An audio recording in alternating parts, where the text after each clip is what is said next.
안녕하세요, 천대입니다. 제가 오늘은 특별한 주제로 학생 비자에 대해서 얘기를 해보도록 하겠습니다.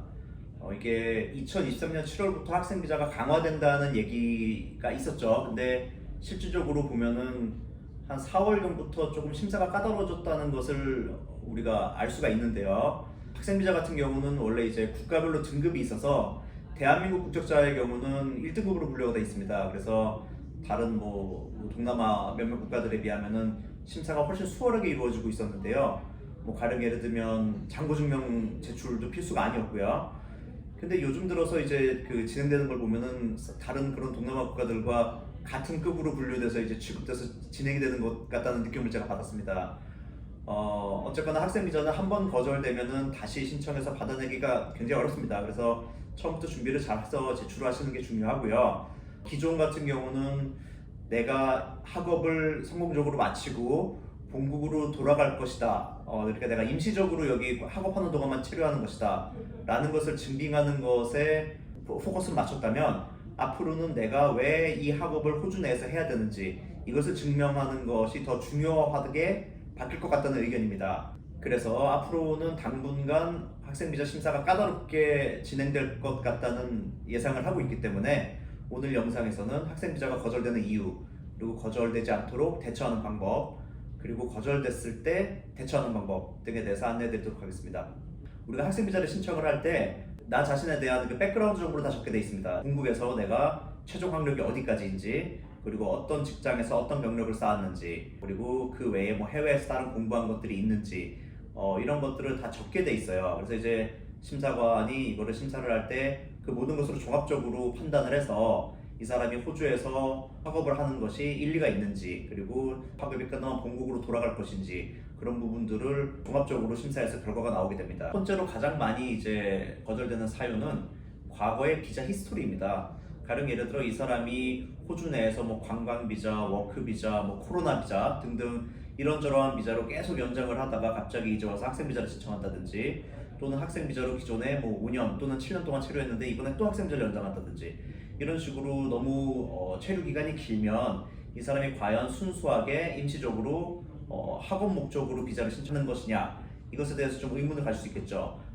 가령 예를 들어 지난번에 내가 서티피케이트 4를 했는데 이번에 학생 비자 신청하는데 서티피케이트 3를 한다든지, 또는 디플로마, 어드밴스 디플로마까지 마친 사람이 이제 와서 다시 서티피케이트 4의 다른 과정을 시작한다든지, 이런 식으로 계속 과정을 계속 돌려막기 하듯이 연장을 하면 아무래도 순수 학업 목적이 아니다라는 의심을 가질 수가 있겠죠. 그래서 과거 내가 학생 비자의 그 체류 기간이 길다고 할 경우에는 아무래도 이전에 공부했던 것보다 상위 과정으로 올라가는 것이 좋습니다. 가령 예를 들어 지난번에 공부했던 게 내가 디플로마다, 그럼 이번에는 어드밴스 디플로마로 연장을 한다든지, 또는 배철러나 마스터 과정, 이런 식으로 계속 상위 과정으로 올라가는 것이 중요합니다. 왜냐하면 우리가 중학교를 나오고 고등학교로 가는데 고등학교 다니다가 중학교로 내려가진 않잖아요. 그러니까 학업이 계속 전진하는 모습을 보여줄 수 있어야 됩니다. 그리고 두 번째로는 과거 내가 본국에서 했던 학업과의 개연성입니다. 가령 예를 들어 한국에서 내가 컴퓨터공학과를 전공해서 IT 개발업자로 수년간 근무를 했어요. 근데 이제 와서 호주에 와서 갑자기 어카운팅을 하겠다 라고 하면 너무 생뚱맞잖아요. 개연성이 없으니까 얘도 좀 문제가 될 수 있습니다. 물론 내가 컴퓨터 개발자로 일을 하다 보니까 내 적성에 안 맞아서 새로운 적성을 찾기 위해 내가 새로운 공부를 하고 싶다, 이렇게 잘 설명을 할 수 있으면 설득이 될 수는 있겠죠. 그렇지만 본국에서의 학업과의 개연성 부분도 잘 설득을 할 수 있어야 되는 부분이고요. 또는 한국에서 석박사까지 나온 사람이 갑자기 호주에 와서 전문대 과정을 들어간다? 이것도 조금 의심을 할 수 있는 부분이 되겠죠. 왜냐면 고학력자가 갑자기 해외에 와가지고 훨씬 낮은 수준의 학업을 한다라고 하면은 앞으로 그 사람의 커리어에 있어서 발전하는 모습은 아니잖아요. 그리고 또 반대로 개연성이 너무 깊어도 문제가 되는 경우도 있어요. 가령 예를 들어 내가 한국에서 경영학과를 졸업을 했는데 조금 더 공부를 하기 위해서 호주에 와서 MBA를 한다. 이거는 말이 될 수 있겠죠. 근데 가령 예를 들어 내가 경영학까지 다 졸업했는데 호주에 와서 일반 비즈니스 컬리지에 들어가서 서티피케이트 4나 디플로마 비즈니스를 하겠다. 이러면은 이것도 이미 공부를 다 한 건데 굳이 와가지고 여기서 또 할 필요가 있느냐, 이것에 대해서 의심을 살 수가 있겠죠. 그래서 정리해서 말씀을 드리자면 본국에서 내가 했던 학업과의 개연성이 어느 정도 있는 게 중요하고요. 만약에 없다고 할 경우에는 왜 내가 이렇게 커리어를 바꾸는지에 대해서 상세하게 설명을 할 수 있어야 될 거고, 만약에 직접적인 개연성이 있는 과정의 공부를 하게 될 경우에는 아무래도 본국에서 공부했던 것보다는 상위 과정으로 등록을 해줄 수 있는 게 좋습니다. 아까 앞서 제가 말씀드린 것처럼 예전에 내가 했던 것보다 더 낮은 등급의 과정을 공부하게 되면 순수 학업 목적이 아님을 의심할 수가 있습니다. 그리고 그 다음으로는 본국에서 내가 갖고 있던 내 경력과의 개연성입니다. 이건 뭐냐면 좀 전에 말씀드린 학력과의 개연성이랑 좀 비슷한 맥락인데요. 내가 컴퓨터공학과를 전공해서 컴퓨터 프로그램으로 5년, 10년의 경력이 있는데 잘 나가고 있다가 갑자기 호주로 와서 내가 요리학과에 등록을 한다. 요리사가 되고 싶다. 그러면 좀 이상하잖아요. 개연성이 너무 없으니까. 근데 반대로 내가 한국에서 고등학교만 졸업하고 그냥 컴퓨터 학원을 다녀서 컴퓨터 개발자가 됐다. 그런데 내가 지금 한 5년 경력이 됐는데 주니어로만 개발자로 일을 하다 보니 아무래도 내가 승진의 한계를 느껴서 호주에 와서 다시 컴퓨터공학과를 진학을 해서 대학교에 진학을 해서 정식으로 배워서 학력을 조금 더 높게 쌓은 다음에 본국에 돌아가서 더 발전하는 모습을 보고 싶다. 요거는 말이 되겠죠. 그래서 과거의 나의 경력과의 개연성을 매칭시키는 것도 중요하겠습니다. 그렇다고 해서 뭐 개연성이 전혀 없다고 해서 안 되는 것도 아니에요. 만약에 어떤 사람이 있는데 나이가 아직 어린 경우라면 내가 뭐 고등학교 졸업하고 그냥 뭐 헤어드레스로 일을 했다 또는 뭐 요리사로 일을 했는데 나는 앞으로 무슨 사무직이 하고 싶다 그래가지고 영어도 좀 공부하고 해외 학위를 쌓고 싶어서 내가 호주에 가서 뭐 비즈니스 컬리지를 등록을 했다 뭐 이런 식으로 설득을 할 수 있으면은 말이 되겠죠. 그래서 학교하고 학과를 선택하시 조심을 하셔야 됩니다. 학교에도 등급이 있습니다. 그 중에 이제 1등급 학교, 그러니까 부식 운영을 하지 않는 문제없는 1등급 학교를 등록해서 수속을 하시는 것이 중요하겠고요. 학과 역시도 앞서 말씀드린 것처럼 내가 본국에서 가지고 있는 경력과의 개연성을 매칭을 시킬 수 있는 것이 유리하다고 말씀드릴 수 있겠습니다. 그리고 다음으로는 재정 증빙의 불충족입니다. 사실 한국 국적자 같은 경우는 지금 현재로서는 잔고 증명 제출이 필수 서류가 아니에요. 근데 이제 간혹 보면은 거절 사유에 재정 증빙의 부족함을 근거로 이제 거절시키는 경우가 있습니다. 사실은 제 생각에 이건 핑계 같아요. 뭐 이 사람이 좀 나이가 많다든지 학생 비자만 받아놓고 여기서 그냥 일해갖고 돈만 모을 생각인 것 같다든지 뭐 이런 뭐 다른 의심되는 정황이 있는데 그게 뭐 증거가 없으니까 그것만 가지고 거절시키기 조금 명분이 부족하니까 명분을 잡아서 거절시킬 수가 있거든요. 그러니까 내가 잔고 증명을 충분히 할 수 있는 여력이 된다라고 하면은 처음부터 잔고 증명 서류를 같이 제출하시는 것이 좋습니다. 그리고 그 외에 이제 뭐 자잘한 것들로는 뭐 이민성에서 요구하는 조건을 충족시키지 못한 경우가 있습니다. 아주 사소한 문제인데요.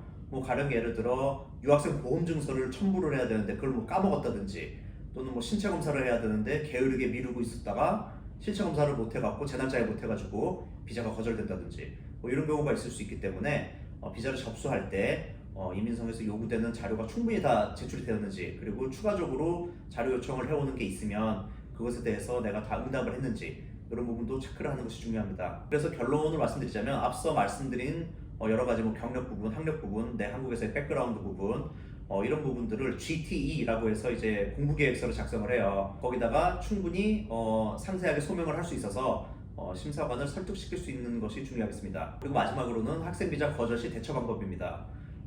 지금 말씀드린 것처럼 모든 서류를 완벽하게 준비를 해서 제출을 해도 거절하는 경우가 있습니다. 저희 같은 이제 사람들이 보면 이 사람은 비자가 승인할 것 같다, 뭐 거절할 것 같다 어느 정도 예측은 하는데 이 예측이 빗나갈 경우가 있습니다. 왜냐면 학생비자뿐만 아니라 모든 비자는 이제 케이스 오피서가 담당을 해서 심사를 하는데요.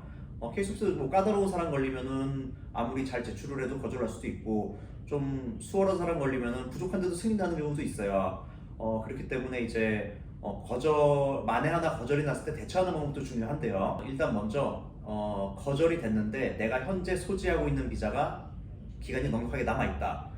뭐 이런 경우가 되겠죠. 내가 지금 학생 비자를 소지하고 있는데 만기 되기 한 3개월 전에 학생 비자 연장을 넣었어요. 그래서 한 2, 3주 정도 시간이 걸려서 결과가 나왔는데 거절됐어요.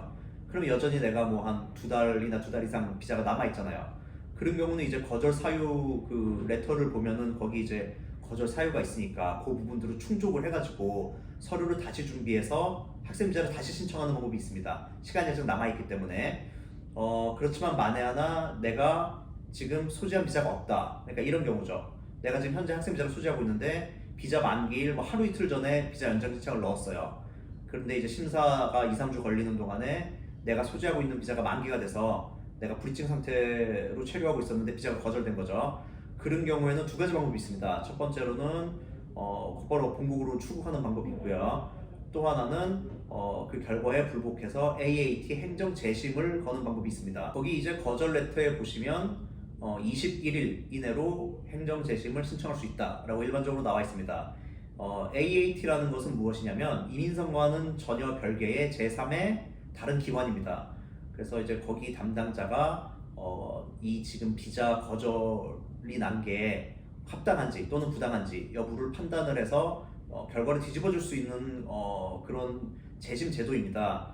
여기서 이제 재심을 신청해서 추후 재판이 열려서 재판에서 우리가 승소를 하게 되면 비자 결과를 뒤집을 수 있고요. 만일 패소를 하게 되면 부득이하게 그때는 출국을 하셔야 됩니다. 그렇기 때문에 여기서 이제 승소를 하시려면 거절 레터에 나와 있는 사유들을 면밀하게 분석을 해서 그 사유들을 반박할 수 있는 증거를 수집해서 재심 재판 때 제출할 수 있어야 됩니다. 가령 거절 사유 중에 본국으로 돌아갈 것 같은 근거가 부족해 보인다 라는 내용이 있었으면 내가 본국으로 반드시 돌아갈 수밖에 없음을 증빙할 수 있으면 되겠죠. 뭐 가령 예를 들어 한국에 들어있는 예적금 증명서라든지 또는 한국에서 내가 소유하고 있는 부동산 소유권 증빙 서류 또는 한국에 배우자 또는 자녀들이 다 남아있다든지 이러한 것들을 증빙을 할 수 있으면 되겠고요. 그리고 AAT를 신청하고 나서 재판이 잡힐 때까지 뭐 짧게는 6개월, 뭐 길게는 1년, 2년까지 걸리는 경우가 있습니다.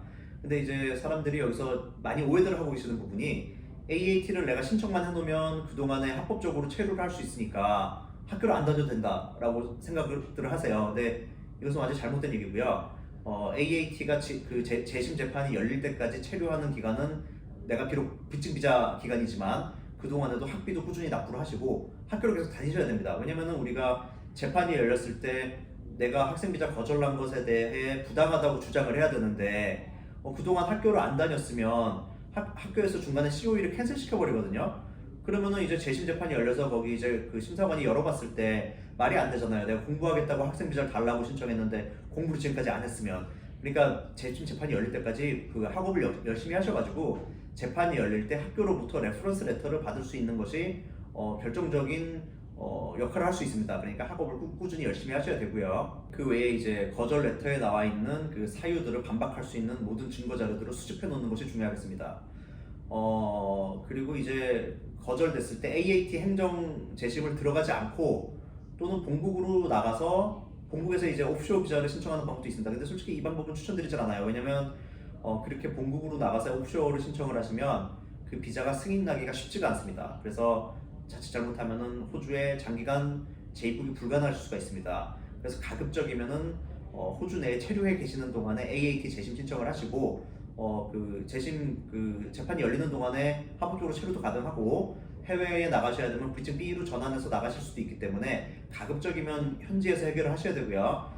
근데 이제 본국으로 나가기를 희망하시는 분들도 있을 수도 있어요. 가령 예를 들어 내가 새로운 비자를 준비해서 신청하는 동안에 한국에 꼭 있어야 되는 사유가 있다라든지 뭐 가족 간의 그런 가족적인 문제일 수도 있고 또는 내가 뭐 직장 생활에 대한 부분 때문에 한국에서 체류를 해야 된다라든지 그런 분들은 이제 본국으로 돌아가셔서 다시 준비를 해서 신청을 하셔도 되겠죠.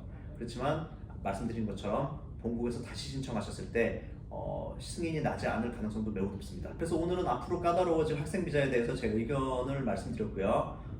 까다로워진 만큼 학생 비자도 반드시 전문가의 손을 거쳐서 접수하실 것을 권장드리며 오늘 영상 여기서 마치겠습니다. 감사합니다.